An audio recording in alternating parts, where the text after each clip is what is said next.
What I've noticed with many of the clients that I work with is there tends to be this seeking that happens. And especially because you're spiritually inclined and because you are very highly committed, right, to your spiritual and emotional growth, you're out there looking at books and podcasts and audiobooks and everything you can find really to try and solve this problem of feeling unworthy, to solve this problem of the conflict that you're having in relationships that are showing up because of these different triggers, these emotional triggers that you're having.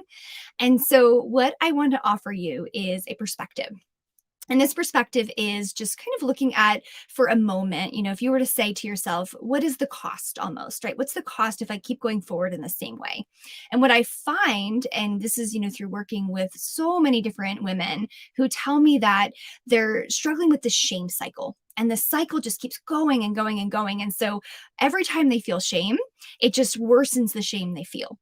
And every time they feel that shame, they just start to feel worse and worse. So the outcome is, unfortunately, that they tend to become even more afraid that this is going to spill out, right? This feeling of shame and this feeling of unworthiness. It's almost like everyone's going to see your vulnerabilities, right? At work, in your relationships, in all areas of your life, that other people are going to see that vulnerability. And then what's going to happen from there is a feeling of not having the respect that that you do deserve on that level, and also not feeling 100%, right, that you're showing up in the way that other people might be seeing you. And it's almost like, oh no, what if they unmask me? Oh no, what if they discover that I have all these hidden wounds in here, or that I'm flawed and that I'm not this person that I'm showing up to be every day. And I know how scary that is. I know how painful that can be. And I just encourage you just to think about this, kind of direction that you've been heading in with the podcasts and all the different things you've been listening to and trying to fix. And know that when you work with me, it's very different.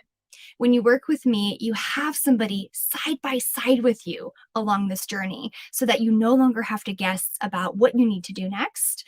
And you no longer have to feel like you are on your own, because it can be a very lonely journey.